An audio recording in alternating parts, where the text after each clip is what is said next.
I can't remember if it was Biggie that said more money equals more problems. I think it was. And he was absolutely right.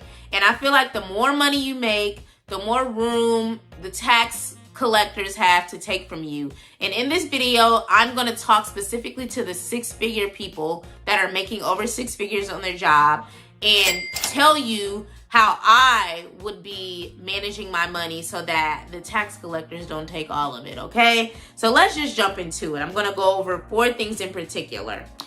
Number 1 is you have to put your money somewhere. And the main source that I would put my money in is real estate. So I would have multiple rental properties, okay? And I'm working towards this, let's be clear. But I'm not talking to me right now, I'm talking to you. I would put my money in rental properties for many reasons.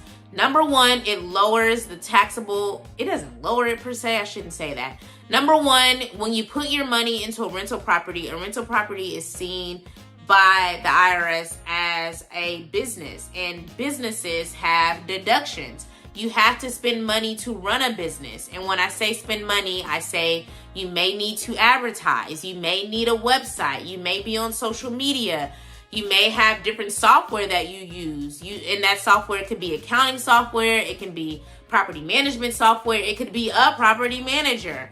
All of those things can be deducted, which means that it lowers the amount of taxable revenue that you're making in your business, which means that you don't have to pay the IRS as much. Now, what that list is of deductions and tax credits, you should go to the IRS and see. I will link that in the description though to help you out.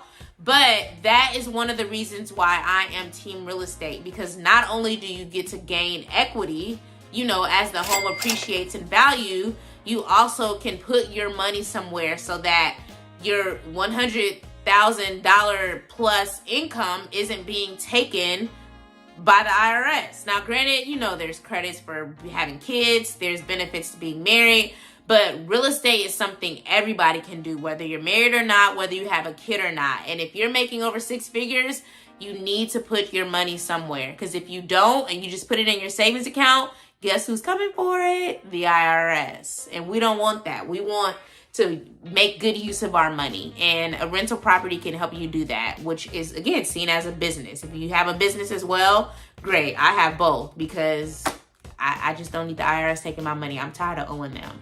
Number 2 is starting a business. So we've talked about this before, and I know that, you know, it takes a lot to run a business. I get it. I have a business.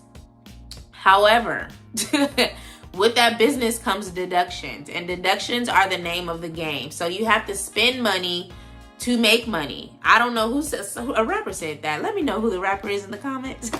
But if you spend the money that you're making, that is seen as more favorable. Now, don't be spending it on dumb stuff. Like, it needs to be a business-related deduction. And some of those things could be, again, website hosting fees. It can be an email service provider. It can be hiring a social media manager. It can be... there's a long list. And again, look at the link in the description where I talk about what some of those deductions are per the IRS. But yeah, I would start a business. And even if it's something as simple as, I know the girls are into drop shipping, I don't even know what that is.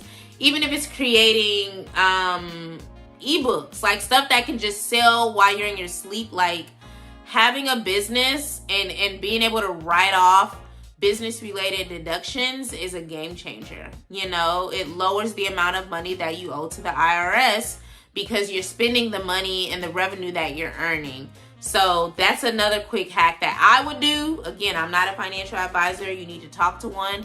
But those are just things that I would do if I was making over 6 figures. 3 is that I would lower my taxable income by putting more money in tax deferred accounts. So there's tax deferred accounts, and then there's non-tax deferred accounts. I have to figure out what the name of the non-tax deferred account is, and I'll put that on the screen. But I'm going to focus on tax deferred accounts, and those are your 401ks, those are your IRAs, those are your 403bs, those are your HSAs, which is a health savings account. And most companies have at least one of those options.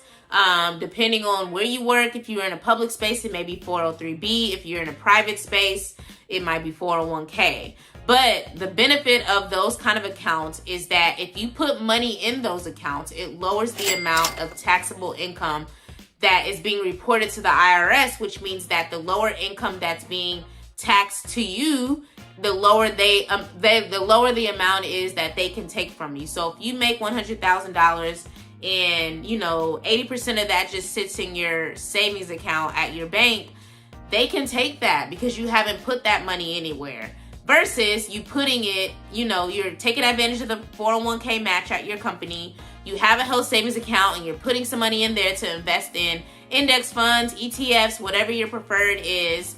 You have an IRA on the side. Like, you're putting your money in different places. Now, granted, the sad thing about that is that means that the amount of income that you're bringing home is lower because that money's automatically going to those places. But that's just going to force you to learn how to live on less and know that that money is still your money. It's just going somewhere else at the time, and that somewhere else is helping you with your future, retirement goals, with your future wealth building net worth goals. So it requires a mindset shift for sure. It definitely requires a mindset shift. But if your goal is to reduce the amount of money that the IRS is giving you, I'm not saying that's how you can do it, but that's how you can do it. That is how you can do it. I'm saying that's how you can do it, baby. 4 is to hire a financial planner. So I have these accounts. I have a 401k and I'm getting the match at my company. I also have a HSA, a health savings account that's funded through my company. I put money in there and I invested in index funds and ETFs. And my next stop is to get a IRA. And I feel like I have one with my financial planner. I don't know if that's the exact account.